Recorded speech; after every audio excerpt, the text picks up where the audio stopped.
Ever feel like you're eating healthy, but your energy crashes, your weight stalls, and your labs get worse? You could be in metabolic gridlock, where carbs and fats collide and your cells literally can't decide what to burn. Let me show you what's happening under the hood and how to fix it. Hi, my name is Marc Bates. I'm a metabolic health coach, and this is part of my question and answer series. This one is Metabolic Gridlock: why your body breaks down when you eat carbs and fat together. Okay, so let's get to the question. You mentioned that cells get caught in a tug-of-war when both fuels are elevated, leading to metabolic gridlock. Can you walk me through exactly what's happening at the enzyme level when pyruvate dehydrogenase gets blocked? What does this cellular traffic jam actually look like in terms of energy production, and why does it trigger those stress signals? Oh, sure, of course I can do that. Let's break it down step by step at the enzyme and mitochondrial level to show you why the Randle cycle leads to a biochemical traffic jam and ultimately cellular stress when both carbs and fats are elevated. Now, we've made this so that everyone should be able to understand it. You don't have to be a biochem major or anything to do that, but just hang along, and if there are any questions you have during this presentation, go ahead and leave me a comment on that, and we'll try to make sure that everyone fully understands what we're trying to talk about here. Okay? Okay, so let's start with a step-by-step breakdown. The metabolic traffic jam. Okay, so we start with when you eat a mixed meal, high in carbs and fats at the same time. So glucose will enter the cells via insulin-stimulated GLUT4 transporters, right? And fatty acids enter via CD36 or other transporters and are shuttled into the mitochondria via carnitine palmitoyltransferase 1, CPT1. So you got both glucose and fatty acids trying to get into the cells. Okay? So what happens is that the mitochondria are flooded with fuel, right? So the fatty acid beta oxidation begins, generating acetyl-CoA, NADH, FADH2, which is the high electron pressure. But these products feed into the TCA cycle and electron transport chain, which is where you get all the good ATP from, right? But here comes the problem. There's a key enzyme, pyruvate dehydrogenase complex, PDH, right? PDH converts pyruvate from glycolysis into acetyl-CoA for entry into the TCA cycle. Okay, wait a minute. Go back to where the beta oxidation started. And the first thing that your mitochondria are trying to do with fat is generate acetyl-CoA, right? So PDH is converting glycolysis, is a form of glycolysis, which is doing the same thing. When fat is being burned, high acetyl-CoA and NADH from fat oxidation cause a feedback inhibitions of PDH, right? So additionally, high citrate levels from the TCA cycle inhibit phosphofructokinase 1, PFK1, in glycolysis, creating backup in glycose metabolism. So what's the outcome of this? Well, glycolysis slows, pyruvate builds up, PDH is inhibited, and glucose can't be fully oxidated. So what does the cell do with the excess glucose? Well, it diverts the glucose down stress-prone pathways. It's the polyol pathway, which increases sorbitol and osmotic stress, the hexosamine biosynthesis pathway, which alters protein glycolysation, the diglycogerol or the DAG production, which activates PKC, disrupting insulin signal, right? And advanced glycation end product AGEs, which trigger inflammation. So when you're eating both fat and glucose at the same time, that your mitochondria can't deal with the two of them at the same time, and so what it's going to do is it's going to shuttle all this excess glucose it's getting through these pathways. These are stress pathways to try and deal with them. Okay, These are collectively called the glucotoxic stress responses, right? And notice glucotoxic, right? Glucose toxic stress, right? The name tells you exactly what it is.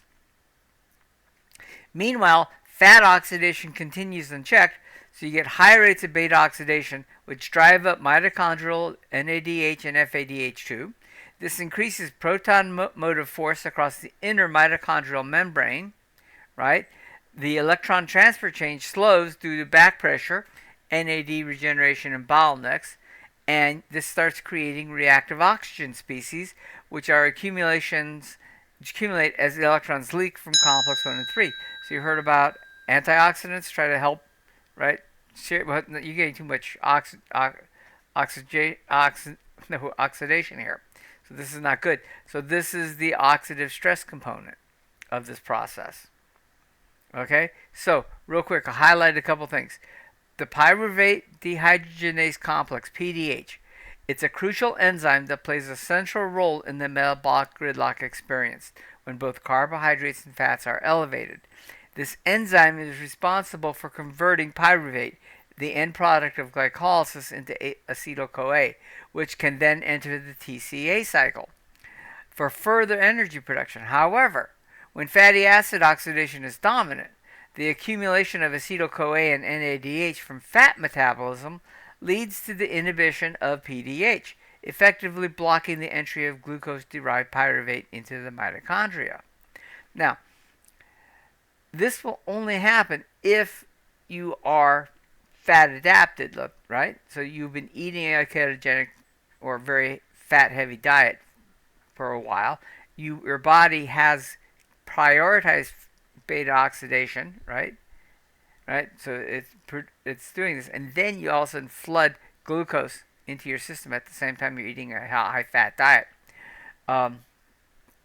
Your body's used to burning fat, so now you're fooling it with the wrong types of fuel. Okay. If you are glucose dominant, right? You've never switched to a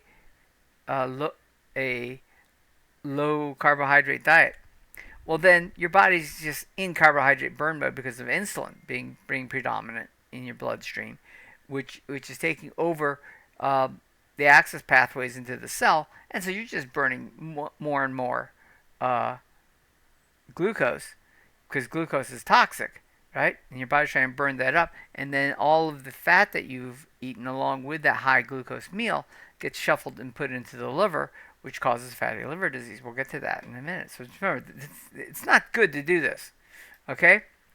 Second thing to really understand is that there is this thing called glucotoxic stress response, right? We talked about the polyol pathway, where excess glucose is diverted into this polyol pathway, which leads to increased production of sorbitol and triggering osmotic stress, right? You have the hexosamine biosynthesis pathway, which also has glucose shedding. So it's trying to get this glucose out, right? And that also alters protein glycosylation and disrupts normal cellular function. This is not good. You get the diaglycosylceral or DAG production, which once again is looking at excess glucose and leads to accumulation of DAG and PKC. And you get and some of you may have heard of advanced glycation end products, AGEs, which is where we can really see the poor diet affecting the cells, right? And AGEs lead to aging, quite honestly, right? It's cellular damage. So you really want to get away from this stuff. All right. And then that all rolls into oxidative stress components, which is the fat oxidation continues. You get the electron transport chain slow down, so you're not getting nearly as much energy out.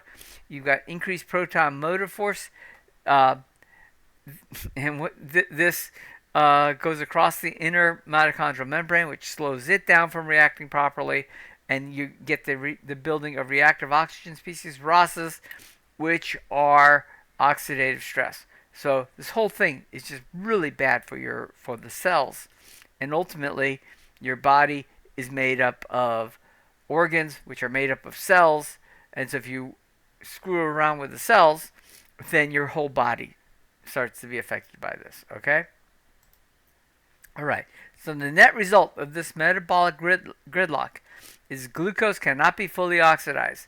So it gets shunted into damaging backup pathways.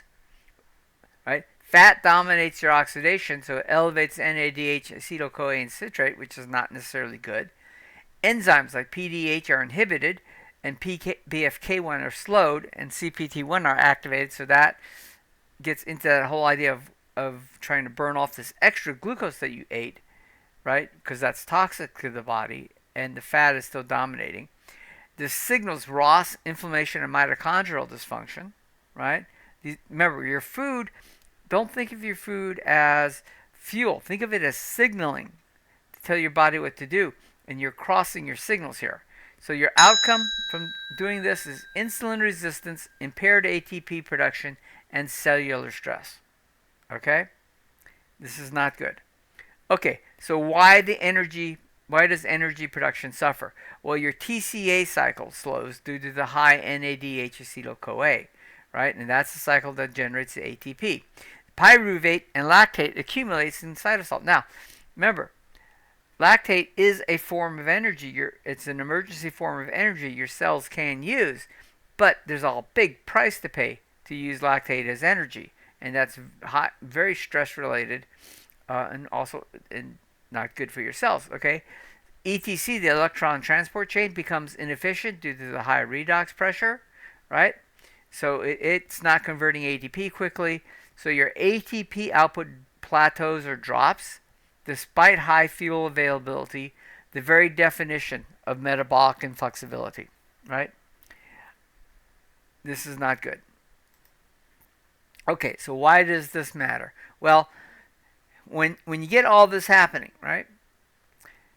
You get insulin resistance, mitochondrial dysfunction, type 2 diabetes comes up very quickly, and non-alcoholic fatty liver disease. Now, the Randle cycle isn't a flaw, right? It's an ancient survival mechanism to help your cells cope with the times when you're eating mostly protein and fat, which is the way we were designed to eat, and then those occasions when you're not getting protein and fat, but what you are getting is glucose, during times when fruit is in season, which is not that often. If you think about back in our Paleolithic and pre-agricultural days, right? Fruit was only ripe a few weeks out of the year at the end of summer, potentially, right? Tubers weren't available to eat all year round. You only got to them once in a great while, right? There were no grains to eat, essentially, right? There were no vegetables, especially the high caloric type vegetables, right? So this, in our pre-agriculture lifespan that we adapted from, our bodies rarely had to deal with high fat and high glucose at the same time, and the Randle cycle kept everything running smoothly. So you're coming into this, you're fat adapted, right? Because you've been eating and then all of a sudden you decide, okay, I'm going on vacation, right? And I've seen this happen a lot, right?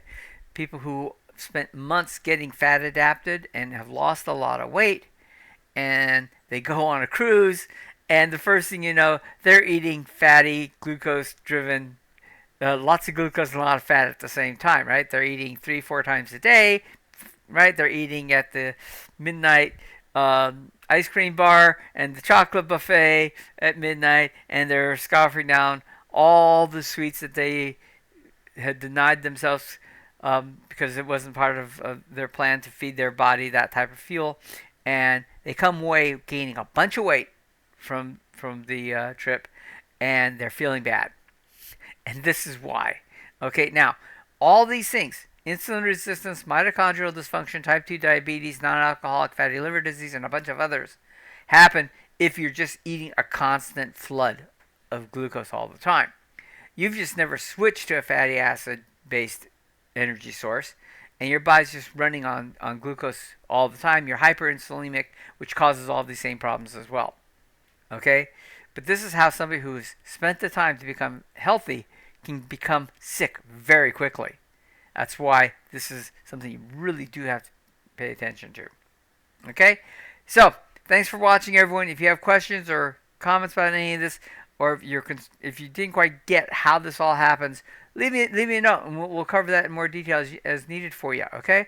So we're here to help you. And always, if there's something you want me to cover in a future episode, just go ahead, leave me some notes on what that is, and we'll work on that. And as always, if you haven't done so, please like, subscribe, share this video with somebody who might need it, and share, and make sure that you give them out there, because this helps the channel a great deal, which I do appreciate, but it also helps others, because if they get this information, maybe they won't be as unhealthy as they are now. Thank you so much.